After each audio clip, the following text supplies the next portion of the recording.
Assalamualaikum warahmatullahi wabarakatuh. Para pencinta ilmu, saudara kaum muslimin muslimat yang kami hormati, dan para pencinta kusbaha.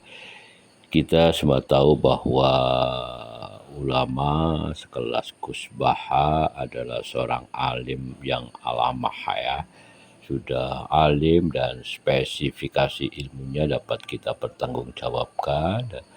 Dan kalau kita ngaji ke kusbaha itu sesungguhnya salah satu prinsipnya adalah kita tambah ilmu, tambah takwa, dan yakin masuk surga. Pada video ini kita akan menelisik bagaimana sebenarnya perjalanan kehidupan keilmuan maupun ketakwaan kusbaha ini sehingga menjadi seorang alim. Semoga ini menjadikan motivasi untuk kita dan generasi kita untuk bisa menjadi seorang yang berilmu dan berguna untuk masyarakat dan berguna untuk kehidupan ini agar tetap terjaga rahmatan lil alamin. Mari kita ikuti penjelasan ini. Gus, aja lunga dhisik. Iki wong semuanya sudah tahu sampean alim, menerangkannya enak, fikhan wa usulian wa tafsiran. Cuma mereka yang tanya itu biyen belajar piye kok iso alim kaya ngono, ya kan? Nah, terangkan Gus, terangkan. Mati.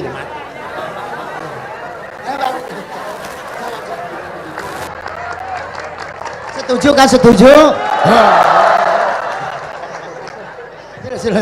Asal dakaik.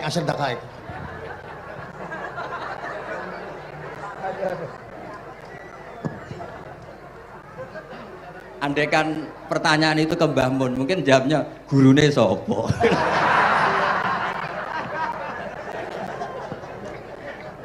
Tapi mungkin kalau ke mbah-mbah saya yang juga babanya nih Biha juga Mbak Abdul Aziz, mungkin putuku. Tapi kalau saya ingin cerita tentang saya paling ya, aku sregep. Yang jelas tuh dari kafadlu yuti apa? Mayas. Tapi gini, kalau ini menghormati bahasa saya ini, kalau ijazah begini, dulu Mbak Mun tuh sering cerita juga bahasa. Kena kepengen ngalim, ku sinau sedurunge ngaji. Ya, misalnya kamu ngaji takrib atau ngaji wahab sama Mbah Mun, kamu baca dulu Sebelum ngaji. Nah, setelah dibaca, misalnya kamu baca rofa, kok Mbah Mun baca jer, kamu baca jer, Mbah Mun baca rofa, berarti goblok tulen. Karena semua teori Anda kok salah. Ya, misalnya Mbah Mun baca wadakaro sopa al-musonifu, kamu baca wadakaro al-musonif. Berarti kan goblok banget itu.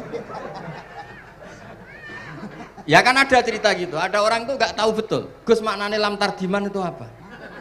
Lam tardiman dicari di kamus itu udah ada, ternyata itu di khet lam tarodaman. Dia baca satu lam tardiman, dicari di kamus sampai hidup mati lagi ya nggak ada. Nah, jadi kamu baca dulu, misalnya di bab khet lam taro naringali sopo mar'ah daman ing geteh. Ternyata ngaji Mbah Mun paginya jadi baca lam taro daman. Jadi kalau kamu malamnya baca lam tardiman loh kok. Jadi itu kata Dewi Mbah Mun mergo sorokan kabeh santriku sorak mungkin. Carane ngecek kebenaran Anda yuk maca sik. Nanti kalau kemiripannya 50% ya separuh alim. Kalau 70% ya serondo alim. Tapi nanti kalau kemiripannya sampai 100% dan berkali-kali, ya berarti kan sudah luar biasa. Jadi yang ngaji sama Kiai Mustafa, Kiai Niam, saya mohon santri-santri itu belajar dulu. Biar bisa ngecek nanti guru saya baca kayak apa. Podo salah ya, Gus. Kenapa lah? Podo salah. Karena Kiai itu kalau salah ya mau ngalah. Ini ceritanya Mbah Mun betul. Ada Kiai nggak tahu apa kakean mergawe, kakean politik nggak tahu. Wal babi lan walang. Terus ada santri, kulo gak ada makna kok lawang. Ya walang sing lawang cung. Mau ngalah. Terus watini lan wit alu. Gurune maca alu. Kulo gak ada makna kok elo. Lah ya wit telu kena gua alu. Tapi saya menangi Kiai itu kalah sama santri itu. Saroko nyolong sapa wong albedo tangi anduk. Terus gurunya kaget. Cung kok anduk, cung. Bareng didelok endok. Karena kalau pegon kan anduk sama endok itu podo ae. Ini ada podo. Tapi kiainya akhirnya kalah. Memangnya nyolong anduk boleh? Yo ora dong, yo haram, yo podo ae kalau gitu nyolong. Nyolong endok ya haram, nyolong anduk haram. Lo cerita itu masyhur itu. Kalau cerita yang terkenal di Lirboyo itu kan ada santri dari Jakarta di kelas. Gurunya bilang Ja'a Zaidun, Zaid datang. Waro'a itu Zaidan, saya melihat. Si murid ini itu melihat pintu terus. Lama-lama gurunya itu tersinggung. Kamu diajari pelengahan nggak sopan. Habis Ustadz bohong. Lah kenapa bohong? Katanya Ja'a Zaidun, Ra itu Zaidan. Zaidnya mana?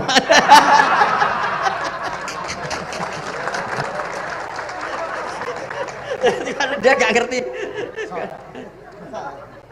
Zaid datang, saya melihat.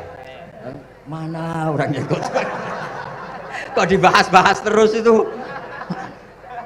Ya, jadi yang serius tadi kalau sampean ingin nguji kualitas Anda, makanya saya dulu itu pede baca kitab di depan Mbah Mun karena ya ngecek. Dan dulu itu Gus Zofur, Gus Kamil sebelum ngaji ya itu mesti sinau sama saya. Nanti ketika Mbah Mun baca tadi kalau kemiripannya kita 90% ya bagus. Syukur-syukur sampai 100. Dan itu terulang sampai Wahab Hatam, Jamul Jami' Hatam.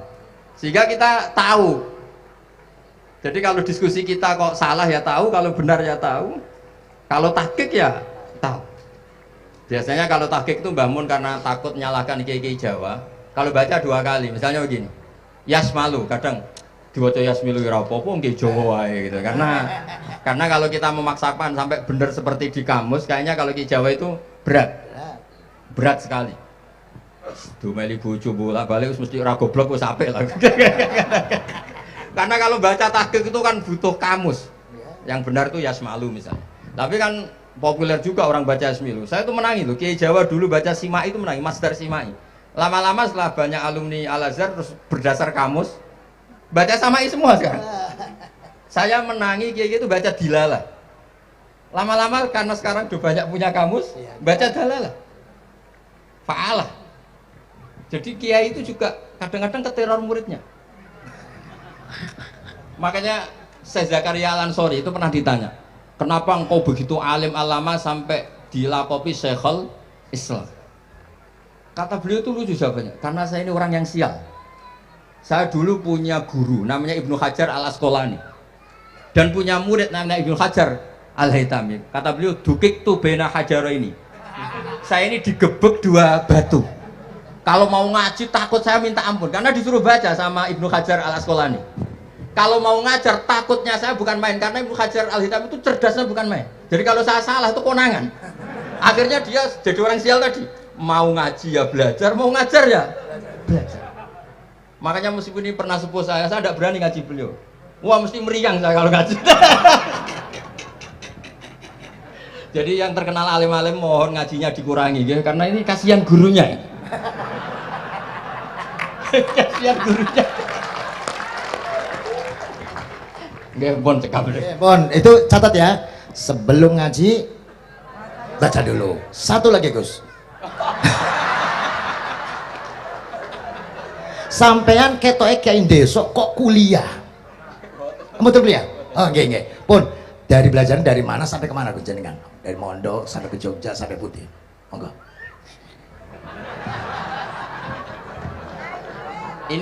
Ini karena sesuai kontrak, nggak boleh nyulaini janji. Sekali aja Sekali tak tekno Gus. Jadi sebetulnya kalau di ilmu, saya kan sering ketemu ahli geologi, ahli sosiologi. Sebetulnya di ilmu kita, saya kan lama di Jogja dan itu yang saya pakai juga ilmu zaman di pesantren. Misalnya sosiologi itu kan ada mukadimahnya Ibnu Khaldun. Itu kan teorinya luar biasa. Misalnya begini, kenapa Rasulullah itu harus dari suku Quraisy, suku yang sangat terhormat di Mekah? Itu secara teori sosiologi loh, bukan teori nubuah. Kata Ibnu Khaldun, Nabi itu mesti final dari kaum itu aneh. Saya ulang lagi, Nabi itu final dari kaum pasti aneh. Nah masa aneh-aneh ini ditoleransi oleh umatnya karena beliau dari suku yang terhormat. Coba kalau dia dari suku, beliau dari suku yang hina, pasti pas aneh-aneh langsung diadili. Ya kalau di NU lah, ndak Gus Dur kok bikin aneh-aneh di NU kan langsung tuntas.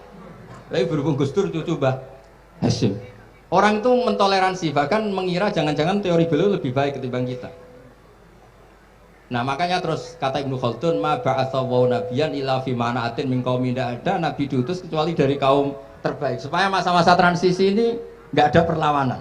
Nah, itu namanya sosiologi. Sehingga beliau ngendikan, ini versi tarikh bukan versi Ibnu Khaldun saja. Ketika sahabat disuruh hijrah karena disakiti orang kafir Quraisy, lah engkau sendiri ya Rasulullah, saya ini orang Quraisy, nggak akan ngalami yang seperti Anda alami. Nah itu namanya sosiologi. Begitu juga matematika. Saya sering ketemu pakar matematika dari UI, dari UGM. Misalnya bilang zakat kan 2,5% misalnya zakat isyarat. Saya bilang kalau ngitung itu porogabit, padahal kita zaman sekolah porogabit itu pantangan. Tapi saya bilang, saya punya matematika lebih cepat. Apa itu Pak Bah? Kalau manggil saya Pak Bah. Kalau di kitab disebut rubu'ul usur apa? Jadi bertahap. Misalnya 1 juta, usurnya akan 100.000.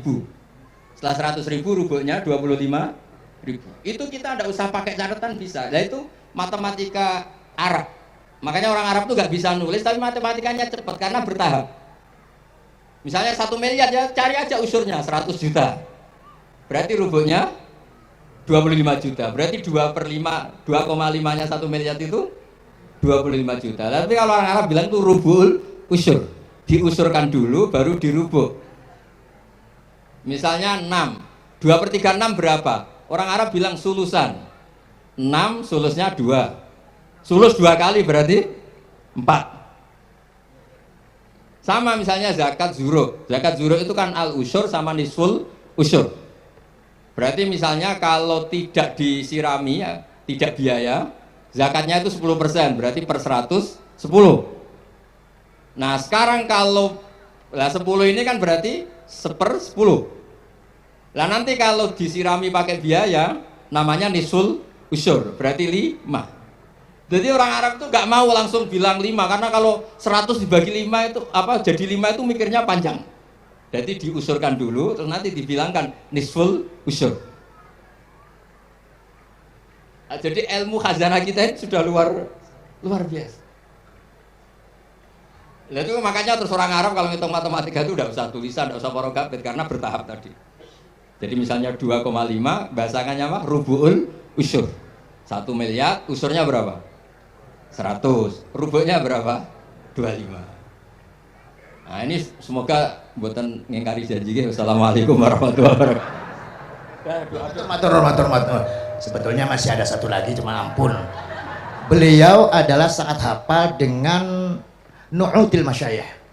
Artinya sebutan. Kenapa Imam Ghazali itu Syekhul Islam, Hujjatul Islam. Kenapa Imam Anu Syekhul Islam. Kenapa Imam Anu, sahabat Anu, ada Saifullah, ada Asadullah. Itu biar ahli sekali. Karena ini belum tuntas, jadi ya